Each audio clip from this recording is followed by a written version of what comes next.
Hello, I'm Brian Tracy. About 25 years ago, I began a lifelong search for the answer to the question, why is it that some people are more successful than others? Why is it that some people earn more money, they have better jobs, they get promoted more rapidly, they live longer, they have better health, they have happier relationships, and yet the great mass of men and women, by their own admission, live lives of quiet desperation?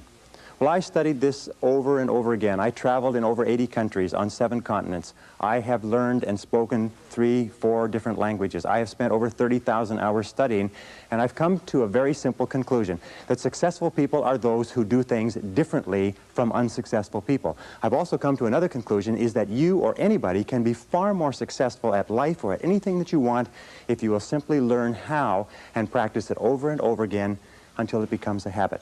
Now, no matter what field you're in, no matter what field of endeavor, no matter what work, no matter what activity, there is one thing that all successful people have in common, is that they are good time managers. And the reason they are good time managers is because they recognize that time management is life management. It is personal management. I have never seen an example in the hundreds, thousands of biographies and autobiographies I've studied of successful men and women where the individual has not been well organized and efficient and valued and used their times well. Successful people, winners, use their time well. Losers do not. And in the next 60 minutes, 55 minutes, I am going to give you 21 of the very finest time management ideas ever developed. If you use these ideas systematically, you can increase your personal productivity by 2 or 3 hours a day. You can increase your income. You can increase your rate of promotion. You can increase your life satisfaction. You can even increase the length of time you live. The question is, how badly do you want to learn how to manage your time well? How much effort are you willing to put into it? Because the key to time management is self-discipline. Probably the best way to put it is this, is time management is self-discipline in action, and self-discipline is the key to success. So let's get started right now with these 21 key ideas. The first idea, the most important of all, the core of time management, the axle around which the wheel of life turns, is goals. What are your goals? What is it that you want to be or to have or to do? What is it that you want to accomplish in the next 1, 2, 3, 4, 5 years? The top 3% in every field have goals. The balance of the population have either very vague goals or no goals at all. So the question you have to ask yourself is, who am I? Where am I going? What do I want to accomplish? And there are 3 major areas of goals that you have to think about. The first is your personal and your family goals. These are the reasons why you're alive. What do you want to accomplish for yourself and for your family? Write them down. Define them clearly. The second set of goals that you have to ask is your business, your career, your financial, your material goals. What is it that you want to accomplish in the external world? Where do you want to make your contribution? The third type of goals you have to ask about are your self-development goals. And in my estimation, your ability and your willingness and your tenaciousness in developing yourself is the key to accomplishing everything else. So here's 3 questions that you can ask. The first question is, what would you do? What would you set as a goal for yourself? What would you want to be or have if you just won $1 million in the lottery? What would you do if you just won $1 million? If you had all the time and money, you're completely free to decide to do anything you wanted. If you won $1 million, what would you do differently? Think about that. Hold that in your mind. The second question is, what would you do if you just learned today that you only had 6 months to live? What if you only had 6 months to live? What would you stop doing? What would you do more of? Who would you spend time with? Now, the answer to that question is very interesting because what it tells you is what you really value. What is really important to you? And what we have found is that self-esteem, satisfaction, happiness in life comes from getting your goals and your activities congruent with your values, with your priorities, with what you consider to be really important. Now, here's the third question. The third question is, what one great thing would you dare to dream if you knew you could not fail? If you knew beyond a shadow of a doubt that you could not fail, what one thing would you set as a goal for yourself? Because sometimes answering that question will tell you the one thing that you've been put on this earth to accomplish. One final point with regard to goals is that goals must be in writing. You must write them down, you must rewrite them, you must define them, you must redefine them. The top 1% of successful people in every area have very clear, specific, written goals. And most of them carry their goals around with them. So let's go from goals as the core of success to point number 2, which is organized plans of action. In an interesting study, or a variety of studies that have been done, they've come to the conclusion that organized plans of action are the key to all success. In fact, action without planning is the cause of every failure. Action without planning is the cause of underachievement. Action without planning is the cause of frustration, time wastage, anxiety, stress, and lack of success in life. So organized plans of action are critical. Now, what is an organized plan of action? An organized plan of action is where you take your goal, you take your objective, and you write out every single step that you're going to have to follow in order to accomplish that objective. You write it out and you list all those plans of action, all of those different activities, and you organize them together into a plan that you can then implement on a day-to-day basis. You decide which has to be done first and which has to be done last, which is more important, which is less important. In fact, the ability to set goals and to create plans for their accomplishment is the master skill of success. If all you learned in life, all you learned in school, was the ability to be a continuous goal setter and a continuous planner, day and night, planning, organizing, planning, writing, thinking about what you're trying to accomplish, you'll accomplish more in a year or 2 years than most people accomplish in 10 years or an entire lifetime. It has nothing whatever to do, by the way, with your intelligence. It hasn't anything to do with your education. You know, half of the best educated people in the country are working for people who didn't finish high school or didn't finish college. I wrote an article for a major publication not long ago which said that if you do not have clear goals for your life, you are condemned forever to work for those who do. You see, in life it's very simple. Either you are working toward the accomplishment of your goals or you're working toward the accomplishment of other people's goals. Very important. Now, the third point in excellent time management is analysis. Make a list. In fact, it's been discovered that if you make a list before you begin any task or job, you will immediately improve your productivity by 25%. How do you make a list? Well, you make your list for the week, the Sunday or the Saturday before, and you make your list for each day the evening before. And you always work from a list. Now, why do you make it the evening before? The primary reason is if you make a list the evening before, the subconscious goes to work on your list while you're asleep. And during the night, the subconscious will solve problems and bring insights to you. You'll wake up in the morning with insights, ideas, intuitions, answers that will make your day more productive. Now, the second reason that you use a list is because if you don't have a list, it's like driving down the street in a car with no steering wheel. You just drift, and every bump, every interruption, everything that happens sets you off in a different direction. A list gives you a track to run on for the entire day. Another reason that you use a list is because with a list, you can analyze where you are. You can tell what is more important and what is less important. You can tell what is irrelevant, what can be delegated, what can be delayed, what can be put off. The most important reason for using a list, though, however, is this, is that when you use a list and you work down the list and you check things off, each time you check something off on a list, it gives you a feeling of accomplishment. It's been well said that happiness is the progressive realization of a worthy ideal. That happiness is the step-by-step accomplishment of the tasks necessary to accomplish a worthy ideal. And a successful life is based on a series of successful days, and a series of successful days is based on working on a list, one step at a time.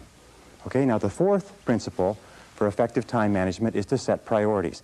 It's interesting, there are many people who have goals, vague or clear. There are many people who do make plans, but the biggest single problem in human life is setting priorities, determining what is relevant and what is irrelevant. And in setting priorities, an Italian economist named Vilfredo Pareto in 1895 came up with a principle which is called the Pareto principle. We call it the 80-20 rule. It says that 80% of the value of what you do will be contained in 20% of the things that you do. What does this mean? It means that if you make a list of 10 things that you have to do today, you will find that 2 of those things are worth all of the others put together. Now, the difference between highly effective people, as Vilfredo Pareto said, was that highly effective people work on the vital few versus the trivial many. The difference between the two is that ineffective people work on the trivial many. They work on things that are fun. They work on things that are easy. They work on little tasks, fun tasks, irrelevant tasks, but they keep putting off and delaying working on their major tasks. So the key to success is always be asking this question: what is the most valuable use of my time right now? What is the most valuable use of your time right now? I'm convinced that if all you did was organize your life and only work on the most valuable use of your time, That alone would be enough to make you an effective, efficient person. That alone would be enough to increase your productivity, your performance, your profitability, your rewards by 10, 20, 30, 40, even 50%. So always before you begin, ask yourself, is this the most important thing I could be doing? Is this my top priority task? Does this give me the highest payoff? Is this the most valuable use of my time? Now here is one simple test with regard to value. Ask yourself, in approaching any task, is what impact will the accomplishment of this task have on my future? The futurity of decisions is the key to measuring the value. Most people spend as much as 80% of their time dealing with the problems and difficulties of the past, and only 20% dealing with the opportunities of the future. But successful people are always saying, what impact will this have on the future? Important tasks will always have an impact on the future. Unimportant tasks will only have an impact on the present and maybe even the past. So I say, what is the most valuable use of my time right now, and what impact will this have on tomorrow, the next day, and the future? It's one of the key ways to keep on track with regard to priorities. The fifth key idea in time management, which I am a fanatic on, is concentration. Concentration, concentration. Many people come to me in my seminars and they say, well, I never learned how to concentrate. I can't concentrate. How do I learn to concentrate? Learning how to concentrate is absolutely essential to success. As a matter of fact, it is impossible for you to accomplish anything worthwhile in life without the ability to concentrate single-mindedly on one thing at a time and stay with it until it's complete. In fact, time and motion studies have shown that if you start a task and you put it down and you come back to it and pick it up and start it and put it down and come back to it and pick it up, that it will take you as much as 500% of the necessary time to do a task than if you picked it up and carried it through. Alec McKenzie, great time management expert, Alec McKenzie calls this single handling. Once you have made a list of what you have to do, organized your goals, determined the highest and most valuable priority, then pick the most important thing and begin working on it and stay with it until it's finished. Now people say, well, if I stay with this task until it's finished, I won't get anything else done. That doesn't matter. If it's the most valuable thing that you have to do, it's the most important thing that you could be working on. Now it's a wonderful thing. When you concentrate and work intensely on an important task, it gives you a feeling of energy and enthusiasm. When you complete an important task, your self-esteem goes up. You feel like a winner. You feel great about yourself. But if you work away on low priority tasks, even if you complete them and do them well, you don't get any bang for the buck. You don't get any excitement or thrill from doing something that's not important. As a matter of fact, most stress, anxiety, frustration in the world of work today comes from working very hard on irrelevant tasks. Benjamin Trigo said, if it's not worth doing, it's not worth doing right. And I think it was Drucker who said, the very worst thing in the world is to do very well what need not be done at all. So concentrate single-mindedly on one task at a time. Do first things first, and do things one at a time. Now here's a very simple system that you can use for the first 5 points that we've talked about: goals, plans, priorities, analysis, concentration. It is the ABCDE method. A is the things that you must do, top priority. B is the things that you should do, second priority. C is the things it would be nice to do if you got all your A's and B's done. D stands for delegate, E stands for eliminate. So when you make a list, the first thing you do is you ABC all your list. A, what you must do, B, what you should do, C, what would be nice to do, and then delegate and eliminate the others. With goals, what you do is this: you make a list of all the things you'd like to accomplish in the next 1 to 5 years. And then you go down the list and write ABC. What you'd love to do, what you'd like to do, what's not that important. Then you take your A goals and you make A1, A2, A3. In other words, your most important, second most important, third most important. Then you take those A goals, you transfer them to another sheet, and you make a list of all the things you're going to have to do to accomplish your goals. Then you ABC the list. And you say, what are the things I have to do? What are the things I should do? What are the things that would be nice to do to accomplish my goals? And then you put those into the goal list, and then you structure and schedule what you're going to do and implement. This is called the 6-step method. Choose your goals, set priorities. Choose your activities, set priorities, schedule, and implement. If you just do that on a day-to-day basis, that alone can make you a great, great success in life. The 6th key to time management is deadlines. Deadlines and rewards. Now, psychologists have discovered that 85% of the reason that you or I do anything is because of what we expect to happen as a result. We call this consequences or logical consequences. 15% is because of what we've been told, but 85% is the consequences that we expect. So therefore, what you do is when you have an important task, the way that you motivate yourself to do the task is you structure a specific reward that you're going to get when it's finished. Let me give you an example. Sometimes people are very uneasy about making telephone calls, especially salespeople, so they put it off and they procrastinate. What we encourage them to do is give themselves a reward every time they make a phone call. Put a cup of coffee next to the phone. Every time you make a phone call, give yourself a sip of coffee. Take a cookie and break it up. Give yourself a piece of cookie. In other words, train yourself the way you train a dog to have a positive consequence for everything that you do. So set deadlines. How do you set deadlines? First of all, when you set the goal, when you specify the task, set the deadline when it's going to be accomplished. Always set the deadline with lots of room to spare, and always try to finish before the deadline. Tell other people that you're going to finish by this deadline. Promise others that you'll have your work done. It's a powerful way to act as what is called a forcing system. A forcing system is something that motivates you to stay at it. Because if you don't set a deadline and give yourself a forcing system, you fall into the trap of what is called Parkinson's law. Now, Parkinson's law says that work expands to fill the time allotted for it. That if you have 2 hours of work to do and 8 hours of time, you will stretch that work over 8 hours. Parkinson's law also says that work contracts to fill the time allotted for it. If you have 8 hours of work to do, and because of an emergency you have to have it done in 2 hours, you will get it done in 2 hours. Highly effective people are always setting tight, stringent, disciplined deadlines on themselves so they get more work done in a short period of time rather than less work done in a long period of time. Does this make sense? Very, very important. The next principle, number 7, is what is called the time log, which is writing down and keeping track of where your time is going. All effective people know where their time goes. Now let me tell you an interesting principle with regard to time management. It is this, is the more important you are, the more successful you are, the more you tend to measure out your time in minutes. The less successful you are, the more you tend to measure out your time in hours, days, and weeks. The average person thinks of terms of morning or afternoon. The above average person thinks of hours. The successful person thinks of half hours. The very successful person thinks in terms of minutes. They allocate their time carefully. Now the only way that you can do that is what? Is you've got to keep track of what you're spending your time on. 60, 70, 80% of people are not aware of how they spend their time. They think they spend a lot of time in meetings. It turns out they spend a lot of time socializing. They think they spend a lot of time working on reports. It turns out they spend a lot of time on the telephone. They think they spend a lot of time doing important jobs. It turns out they spend a lot of time wasting time. So keep a time log, or just keep a sheet, and whenever you have a chance to look at your watch, write down what you're doing at the time. Or have somebody else watch what you're doing and feed back to you how you're spending your time. And then you have to ask, is how I'm spending my time consistent with my major goals, my top priorities, my high payoff tasks? And you'll find that it's not. And you'll also find that you feel frustrated and you feel stressed if you are not working your time on the things that you're supposed to do. So keep measuring your time, logging your time, analyzing your time. How am I spending my time? Am I spending my time on the things that are important to me? Am I spending my time on the things that give me a big payoff? And if you're not, keep adjusting and modifying your schedule.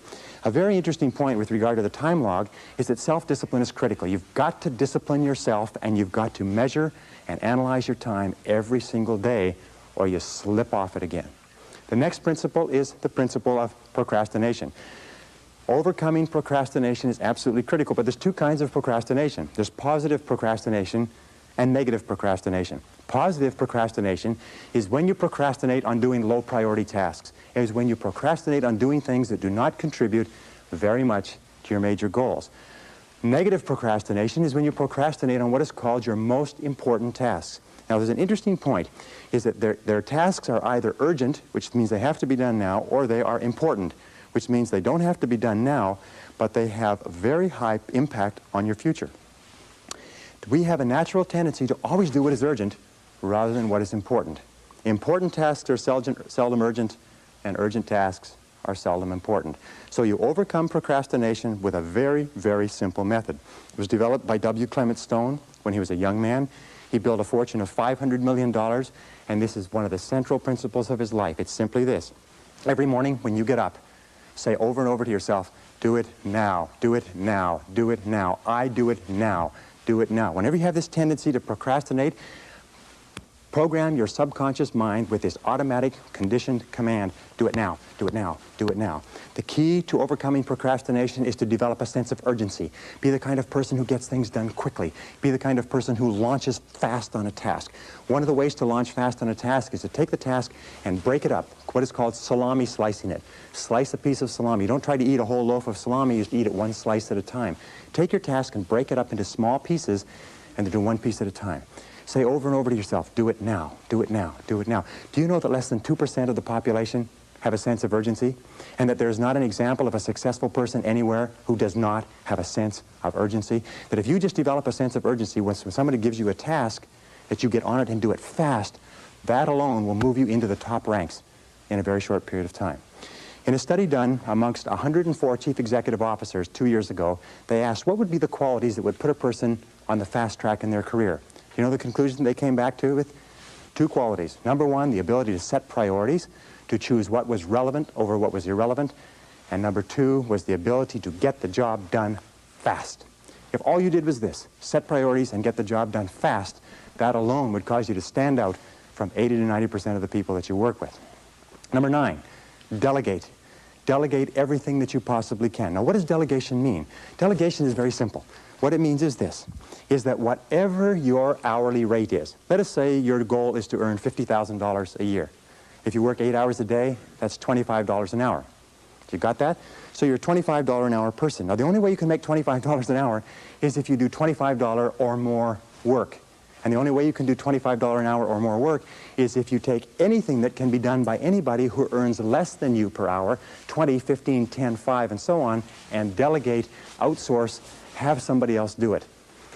The most valuable resource in the world today is productive time. And do not waste your productive time dropping off laundry, getting your car washed, mowing your lawn, cleaning your house. Do not waste your productive time doing things that you can hire people to do for $5 or $10 an hour.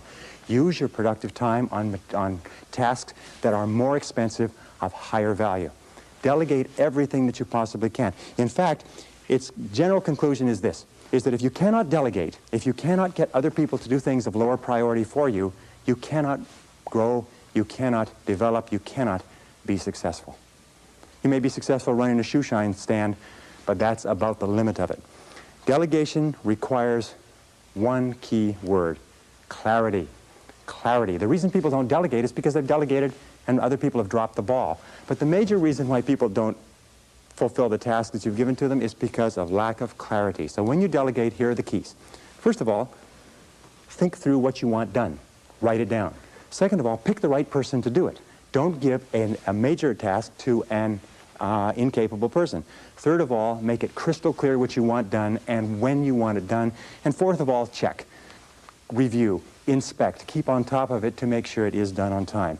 Never assume that anything will be done on time. I read something years ago, a great sign. It said that assumption lies at the root of all foul-ups. Never assume that anybody or anything will be done on time unless you check on it yourself. Okay, the next principle, number 10, is meetings. Meetings are an absolutely essential part of human life. We spend 75% of our time outside of our home and inside our home communicating with other people. It's absolutely essential that we meet. Meetings are very, very productive uses of time, but 50 to 70% of meeting time is wasted. I read a statistic recently that says that the average person spends 3 to 5 years of their life in meetings. The average business person spends 25% of their day in meetings and is wasting more than half of that time. So here are some of the keys to using meetings as an effective business tool. Number 1 is have a purpose for a meeting. Make sure that it's crystal clear at the beginning what the purpose of the meeting is. If you are the person organizing the meeting, when you start the meeting, you say the purpose of this meeting is. And if you are not, when you sit down, you ask the person who is chairing the meeting, what is the purpose of this meeting? You look upon a meeting as an investment. Take the time, the dollar value of the time of each of the people at the table, and look upon it as an investment of that many dollars in time. Best way to save time in meetings is what? Is don't go at all. If you can possibly avoid a meeting, don't go to it. If there's no need for you to be there, get the report on what happened later. Second thing we do when you do go to meetings is make sure that there's an agenda. An agenda is like a list. It's a track to run on. If the chairperson doesn't have a list, offer to put together a list or an agenda for them. Even if you just write it out and photocopy it, it's better than no list at all. Deal with the most important items first. When you have finished your contribution, ask if you can be excused. And start and stop the meeting on time. Now, what's the biggest time waster in meetings? In my estimation, it's two things. The meeting goes off track and the conversation becomes irrelevant. Or second of all, people wait until the latecomer shows up. So here's the basic rule with meetings, is always assume that the latecomer is not coming at all, and start the meetings punctually. Start and stop the meetings at the specified time. Say the meeting will start at 8, end at 9, and at 9 o'clock, wrap up the meeting. Fair? Okay, that's how you handle meetings, and there's a lot more to it than that, but your skill, your ability to work well in meetings is a critical part of good time management. Number 11 is interruptions. The biggest single time wasters in the world of work within the office are interruptions, and the two major types of interruptions are telephone and walk-in visitors, people that just drop in to socialize and to talk to you. So how do you deal with these interruptions? Let's talk about the telephone first. The way that you deal with telephone interruptions is to remember this. When you were a child, the telephone was where you got phone calls from your boyfriend or your girlfriend. Today, we still are conditioned to have an irresistible urge to answer the phone. As a matter of fact, it's been demonstrated that you can get through to people on the phone that you could never get to physically, because people cannot resist answering a ringing phone. You have to discipline yourself to remember that if it's important enough, they'll phone back. So here's some of the things you do with telephone calls. First of all, have your calls held. Tell somebody you're going to be in a meeting, you're going to be working, and have all your calls held for 2 or 3 hours, and then phone back all at once. Second of all, with regard to interruptions, if you don't have somebody to hold your calls, do what I do when I work at home. I unplug the telephone. Now people say, well, what if it's important? If it's important, they'll call you back. Another thing that you can do if you can't stand unplugging the telephone is put on an answering machine and have the calls captured with an answering machine and then call them back at your own leisure. But don't be a slave to the telephone. The next principle with regard to interruptions is people. Most people are time wasters. That's the basic rule. Most people are time wasters. They waste your time, they waste their own time, they waste other people's time, and you have to be alert to it. So when a person comes in and they want to talk, they drop in without notice. The very fastest way to get rid of a person is to stand up when they walk in. If you stand up and stay standing up, they won't sit down. And you can lead them out by saying, there's one more thing before you go. And then just say it and lead them to the door. If necessary, and I've had to do this on occasion, a talkative person comes into my office, I get up and I start toward the door and I say, I was just leaving, and I leave, and the person follows me out and goes on somewhere to bother somebody else, and then I go back into my office. If people call and say, have you got a minute? Say, no, not right now, could it wait till this afternoon? You know what they'll say? They'll say, sure. And 90% of cases, they'll forget why they came in the first place. So control interruptions. The interruptions and the ringing telephone are two major sources of stress in the world of work. Now, another key management principle, and in management, in time management, in personal management, this is essential. It's what is called key result areas. In other words, it is the key results that you have been hired to accomplish for your business. Even if you own your own business, you are still subject to key result areas. And the way that you find out your key result areas is you ask yourself this question over and over again. Why am I on the payroll? Why are you on the payroll? What have you been hired to accomplish? Not do, not your tasks and activities, but what results are expected of you? You ask yourself this question. The accomplishment of what results is going to lead to my promotion? How am I going to earn more money? What results do I have to achieve in order to get a raise in salary? What results does my company expect of me? What contribution am I expected to make? And then you say, what are my key results?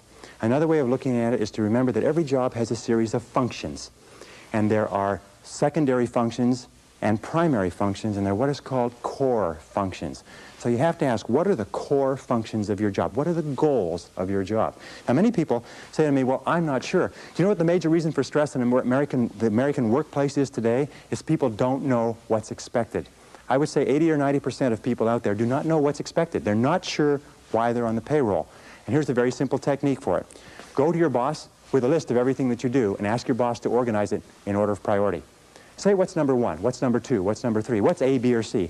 Help him or her organize your list in order of priority and give it back to you. I promise you, you'll be surprised.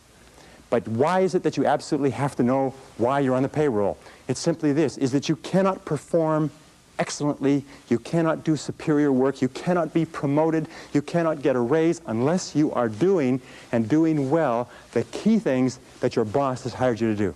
Have you got me on that? Or have I got you on that? Key result areas are critical, and you have to know every single day. In fact, you know something? One of the major sources of frustration in work is to be working very hard on something and being vaguely uneasy because you know it's probably not important. So keep clear channels of communication with your boss, and if you supervise other people, have them bring to you a list of everything that they do, and you organize it in order of priority and make it clear to every person what their contribution is expected to be. Okay? The next one, number 13, is batching tasks. It's interesting that there is what is called in the world of work a learning curve.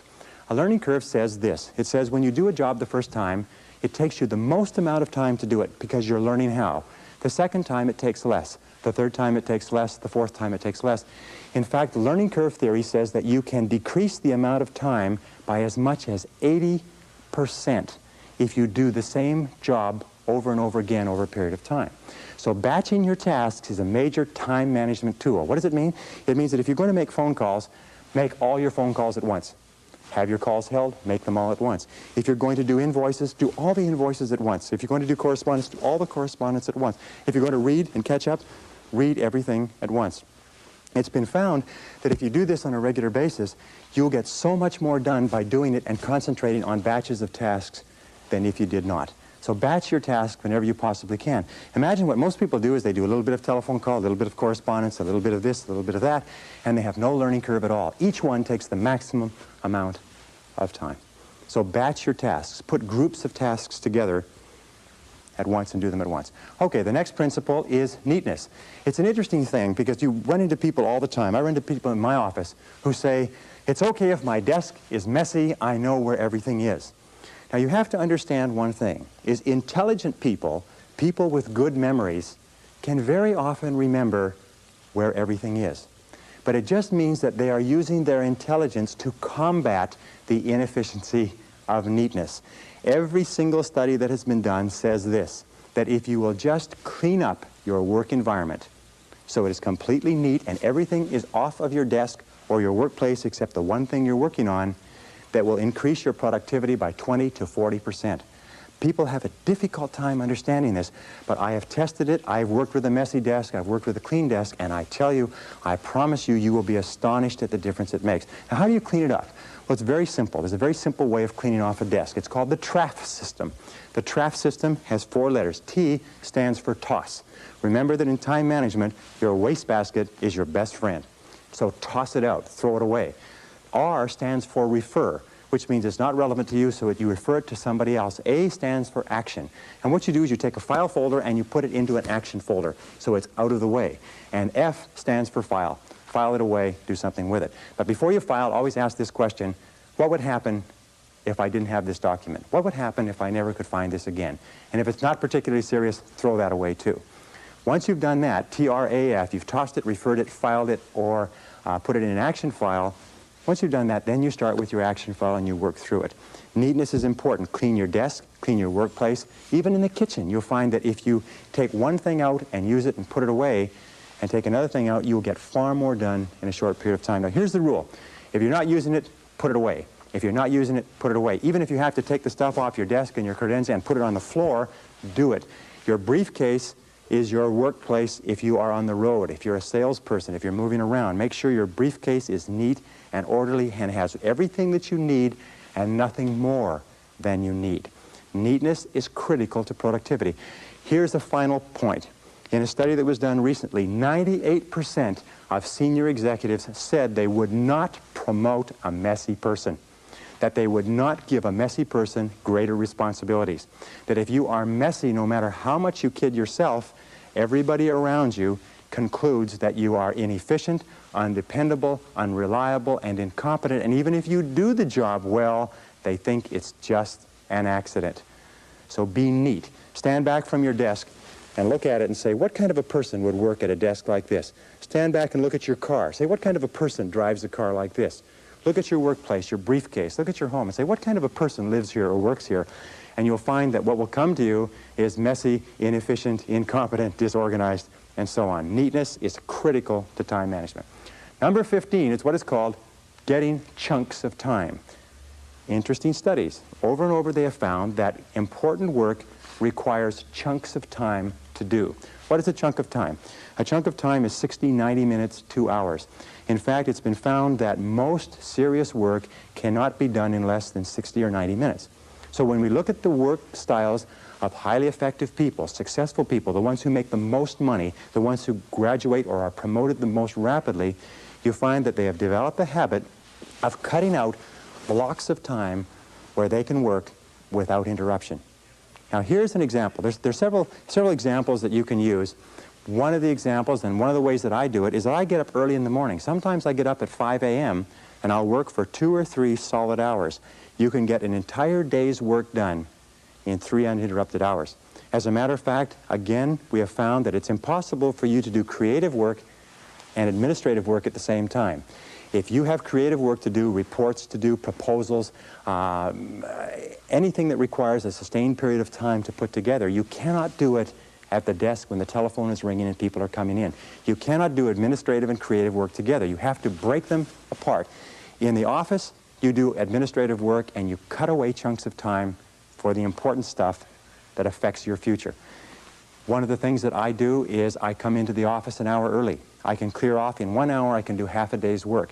Another thing that you can do is stay at the office at lunchtime. Work at your desk. At lunchtime sometimes is the very best time to work. And by the way, if you work from 12 to 1 and then go out for lunch, you'll find that you can get in anywhere, that you don't have any wait, that you can get in and out and back to work quickly. A third is stay late. Sometimes just working from 5 to 7, you'll do an entire day's worth of work. By the way, with regard to travel, I travel a lot, and more people travel by air.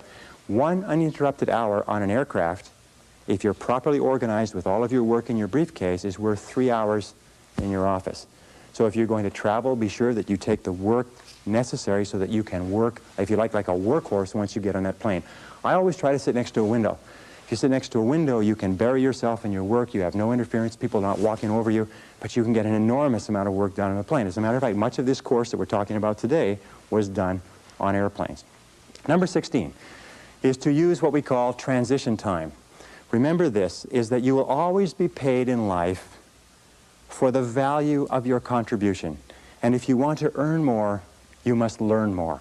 And the most successful people are those who are continually taking in new information, continually learning more, continually taking every opportunity to keep current with their profession and to advance their knowledge. In fact, the knowledge in every single field today is doubling every 5 to 7 years, which means that whatever you're doing, in order to stay even, your knowledge has to double every 5 to 7 years. Now, it's simple to do this. The basic rule is this. You should or you must spend an hour every day investing in your own mind, investing in yourself. You must take an hour every day and read and study and take notes. If you're doing less than an hour a day, you're falling behind. If you do 2 hours a day, you put yourself on the side of the angels. Now, here's some of the ways that you can get this extra learning time, this extra working time, this extra personal growth time. First and most important of all is driving or traveling to and from work. If you drive, the average driver today drives 12 to 25,000 miles a year. That's the equivalent of 500 to 1,000 hours a year. And of course, if you're on the Los Angeles freeways, it's about 1,500 hours to 2,000. But that is the equivalent of 12 to 25 40-hour work weeks. That's the equivalent of 3 to 6 months of work weeks. That's 1 to 2 university semesters. You know, the average person, of course, is not you, because the people who watch videotapes like this are usually the cream in any organization or any society. But the average person sits there and listens to the radio all the time. You can become one of the best educated people in your profession simply by listening to audio cassettes, going to and from work, or to and from errands. Now, another very important part of transition time is coffee breaks. You know, the average person takes 2 coffee breaks a day, 20 minutes each, 40 minutes a day. 40 minutes a day times 5 days a week is 200 minutes. 200 minutes times 50 weeks a year is 10,000 minutes. 10,000 minutes is 166 hours. 166 hours is over 4 full 40-hour weeks. Now, what does that mean to you? It means that if you just decide that you're going to read on a particular subject at your coffee breaks for the next year, you will be an expert on that subject before the year is out. Just when you sit down with coffee, make sure that you have something to read, whether it's time management or goal setting or personal communications or your profession. If you wanted to be an outstanding salesperson, if you just read on your coffee breaks 20 minutes in the morning, 20 minutes in the afternoon and applied what you learned, you could double your income in less than a year. And most people sit there in their coffee breaks and they read the sports page and they don't realize that their life is passing them by. Well, another key element of transition time is lunch times. The average person takes an hour a day. An hour a day times 250 working days a year is 250 hours. 250 hours is 6 full weeks of time that you spend eating lunch. If you just read at your lunchtime and something that will help you grow and advance in your career, if you did nothing but coffee breaks and lunchtime, you'd become one of the best educated people in society within 3 to 5 years. And you know what the average person does? They waste this time. Another important part of transition time, by the way, if you read magazines, instead of carrying magazines, what you do is you read a magazine, tear out all the articles, put it in a file. And whenever you're traveling, keep that file with you. You're sitting waiting for something, you're waiting in a waiting room, you're taking a trip, you have appointments that are canceled, just pull out your file and keep current. Remember, keep taking in more information. Use those, what are called gifts of time. These are gifts of time that are given to us by God, and we can do anything we want with them. But high-performing human beings use those gifts of time as though they were precious, and low-performing human beings do not. Which do you want to be? Okay, the next is what we call telephone. You know, the telephone is interesting. Telephone is an essential part of our lives, but as we said a little bit earlier, we are conditioned from our teenage years to look upon the telephone as a social tool. It's something that we look forward to getting onto because we associate it with romance and fun and communications with people that are important to us. As adults, however, we have to change our thinking 180 degrees. We have to realize that the telephone is a business tool. The telephone is a business tool. It's like a computer, it's like a typewriter, it's like a photocopier. It may have other uses, but it's a business tool. So here's the rule with using the telephone. Get on and get off fast. See how fast you can get on and off the phone. Control your telephone calls, as we said before. Let other people, let your telephone calls get batched so that you can call them back and you control the calls. Call back at their lunch times. Call back at the end of the day. Call back so you control the time. Now, when somebody calls you and you take the call, here's the key question. Always ask, what can I do for you? They'll always have a tendency to say, hi, how you doing? How's things going? How's the weather out there? You say, fine, what can I do for you? And get straight to the point of the phone call. Another thing that you can say is, how can I help you? And make it very, very clear that this is a business call. If you're going to be making phone calls, look upon a phone call as a meeting by wire. And what you do is you make an agenda for the meeting. What many people do, if you talk to people all the time, keep a file on that person. And when you think of calling that person, take out the file and work on your agenda. Go down the agenda. When you completed the agenda, you say, thank you very much. I'll let you go now. I know you're busy. And hang up the phone. What do you do with talkative people? Talkative people, you say, excuse me, I've got another call coming. I've got to run. If that doesn't work, you say, my boss is calling me. If that doesn't work, hang up the phone in the middle of the conversation as though the phone line has been cut off. The person probably won't even pay any attention to it because they're so used to being cut off by other people. Remember this, is that people are time wasters, and the great majority of people have no goals, they have no priorities, they have no plans, they have no concern about becoming successful, and they think that you're the same. They think because their time isn't worth anything that your time isn't worth anything also. So be very alert to that. By the way, one final point. When you have telephone meetings, keep good notes. I heard a very smart man say that the power is on the side of the person with the best notes. I have lost thousands of dollars because I have agreed to something on the telephone. I have not documented it. The person has come back to me and said, you agreed to something else, and they had it written down in their files, and I couldn't argue. So when you're on the telephone, write. One final point is always have a pen, always have a pencil, always have a pad. Never pick up the telephone without a pen in your hand. The most incredible thing I hear over and over again is when I call people and I try to leave a message, their voice drops and they say, oh, just a minute, I'll go and see if I can find a pencil. And the phone goes clunk and the person goes away and they come back and they say, oh, geez, this pen won't work, just a minute, and the phone goes clunk and they go away again. If a person ever answers the phone without a pen in their hand, you know this person is going nowhere in life. It's as simple as that. My own personal opinion, of course. The next key is punctuality. One of the most important things you can get in terms of reputation is a reputation for being punctual. which means being on time. My friend Joel Weldon says it very well. He says, if you're not early, you're late. That there is only one minute period in any appointment when you're exactly on time. And so if you aren't there early, you're there late. Less than 5% of people in America are punctual. Less than 5% of the population is punctual. And those people stand out. As a matter of fact, if you want to stand out from the average person, all you have to do is develop a reputation for punctuality. Pretty soon people say, boy, he or she sure is punctual. He or she sure is punctual. Now let me tell you something about punctual people. If you ask a person, what do you think about so-and-so who is very punctual? They will say, I think this person is more competent, more reliable, more dependable, more intelligent, more valuable, and more likely to be promoted and given greater responsibilities than the person who is late all the time. The person who is late all the time is considered unreliable, sloppy, undisciplined, a poor time manager, and not capable of greater responsibilities. Why is it that people are not punctual? Two reasons. One is they don't realize how important it is. It never occurs to them that when you are late for an appointment, you are insulting the person who has agreed to see you at that time. If you are in sales and you're late for appointments, you can forget it. I had an interview with a person the other day who I was hiring for a very expensive position. She showed up to an appointment 15 minutes late. A person who comes 15 minutes late to the first appointment, the basic rule is this, is never hire a person who comes late to an interview. A person who comes late to an interview is sending you a flash. It's a signal that this person is unreliable, incompetent, undependable, and if you let them get away with it, you're in for trouble. Anyway, I'm just passing on that. Punctuality, coming back to that. Lombardi, Vince Lombardi of the Green Bay Packers, had what he called Lombardi time, which meant 15 minutes early. If he said to his team, be here Lombardi time, that meant be there 15 minutes early. Develop the reputation for being punctual. And finally, one other thing is if you are a superior and you have subordinates, or you have people working for you, reporting to you, don't keep them waiting. If you are going to see them at 3 o'clock, don't keep them out there spinning their wheels, standing around. It's one of the worst insults that you can do to people. And if I could just come back one more time, with regard to communications, you know one of the great time wasters in life, this is aside from the points that we're talking about, is lack of concentration, distraction, fatigue. It's not paying attention.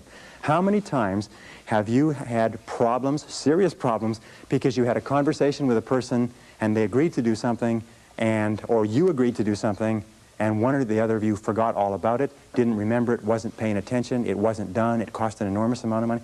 How often does that happen to you? Paying very close attention is a powerful time management tool. If somebody comes in to see you, cut off all phone calls, close the door, clear your desk, and concentrate single-mindedly on a person. 10 minutes of concentrated conversation will clear up more than 1 hour of interrupted conversation. Pay attention, take notes. Now, number 19 is called work simplification. Do you know that at the turn of the century in the United States, it took 50% of the American population to feed, working on the farms, to feed the other 50% living in the cities. Today, it takes less than 3% of the farm population to feed the other 97% in the cities and half of the world besides. The reason for that is because of mechanization, systematization, simplification of the agricultural process. As a matter of fact, every great advance that has been made since the Industrial Revolution has been toward simplification. Always be looking for ways to do tasks faster, easier, cheaper, quicker, better. Always be looking for ways to do them faster. As a matter of fact, over and over again, individuals have put their careers on the fast track by finding ways to streamline existing processes. Now, here's a couple of other ideas which have been very useful to me in terms of getting more done in a short period of time. Here are the 6, maybe 7 key ideas. If you want to get more done in a given period of time, or if you want to get more done, period, you can do, 1, you can work longer. In other words, you can spend more hours working. But that's not a great idea because your productivity starts to drop off and you start to make mistakes, which you have to come back and correct and so on. Number 2 is you can work faster. You can get more done within a short period of time. Number 3 is you can do fewer things but do more important things, do higher payoff tasks in the same period of time to increase your productivity. Number 4 is you can do things that you are better at. One of the qualities of leaders is that leaders, exceptional people, are always concentrating their time on doing what they do best. So ask yourself, what is it that I'm the best at? What is it that I do the easiest? You can sometimes dramatically increase your productivity simply by concentrating on where you're good. Another thing that you can do is make fewer mistakes. You know, there's an old saying that there's never enough time to do it right, but there's always enough time to do it over. If you make fewer mistakes, you will get far more done within a certain time, within that time period. And the last thing, which many people miss, is do things together. Teamwork. Putting a group of people together to work on a complex project can sometimes get the project done in 2 hours, whereas it would take another individual 8 or 9 or 10 hours. So do things together. Work as teams with other people. Those are the keys. But work simplification means always finding faster, easier, newer, quicker, cheaper, more efficient ways to do what you're doing. Number 20 is the magic word. The magic word in time management is no. Learn to say no to activities, tasks, responsibilities, and obligations that do not contribute to the most important goals that you have set for yourself. The word no is magic, and the place and the time to use the word no is early and often. It's like the wastebasket. Wastebasket is your best friend when you're sorting the mail. You know, the average person spends 8 months of their life sorting junk mail, reading through junk mail. Absolutely phenomenal, recent study. It's incredible how much of your life is taken up by people who ask you to do things, and you do it because of a sense of obligation. Let me tell you, as I said to you before, most people do not value their time, so they don't value yours. Now, how do you deal with a person who you know, who you like, who you respect, who asks you to do something? Very simple. When they ask you to do something or work on a committee or take on a project, ask, especially if you have, and it's not if you're boss, but especially if you have control, is say, let me think about it and get back to you. There's an old saying that delay is the cruelest form of denial. If they press you for a decision, say, I cannot make a decision now, I have to think about it. And after you've thought about it for 24 hours, call them back and say, I've thought about it, I simply don't have the time. But thank you very much for thinking about me, and get on with the rest of your life. You know what Nancy Reagan says? Nancy Reagan says, just say no. Now, in time management, the word no is one of the most powerful of all words. It'll save you hours, weeks, months of working on projects that contribute nothing to your goals. And finally, number 21 is balance. In all of time management, you have to ask this question, is what is the purpose of managing your time well? What is the purpose of getting an extra 2 or 3 hours a day? And the purpose is to enhance and improve the quality of your life. And the most important things in a person's life are their health, their peace of mind, and your relationships. In fact, the quality of your relationships is the true measure of your quality of life.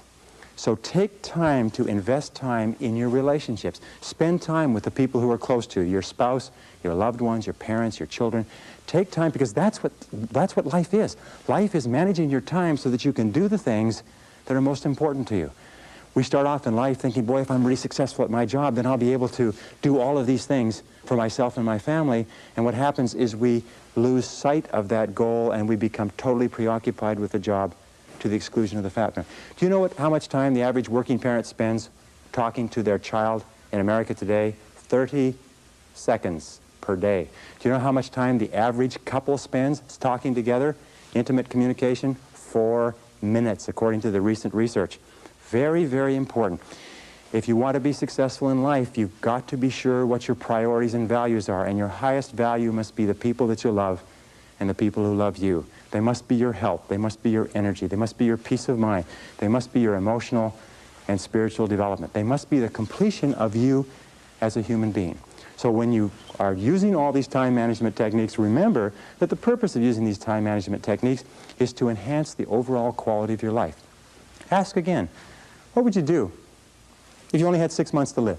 What would you do if you only had 6 months to live? Who would you spend your time with? Where would you go? What would you want to do? What would be important? What would be unimportant? If you ask that question over and over again, you'll have a tendency to keep your life in balance. Everything in moderation. Now, if I could just summarize by saying 2 or 3 quick things. The essence of success in time management is goals. The key to goals is to write them down and to make organized plans for their accomplishment. The key to those organized plans is to set priorities and determine what is more important and what is less important. And always concentrate on the most valuable use of your time. The key to concentrate on the most valuable use of your time is to stay at the task until it's finished. Persevere without distraction or diversion. Keep at it. Hammer, hammer, hammer until your most important tasks are finished. And finally, develop that sense of urgency. Do it fast. Do it now. Fast tempo is essential to success. Fast tempo goes hand in hand with energy, with happiness, with enthusiasm, with self-esteem. So make crystal clear what you want to do, make crystal clear the steps, and start working on those steps and do something every day to move you toward the most important goals of your life. And if you do that, you will be an excellent time manager, an excellent personal manager, an excellent life manager. You will have a great, great life. Thank you very much.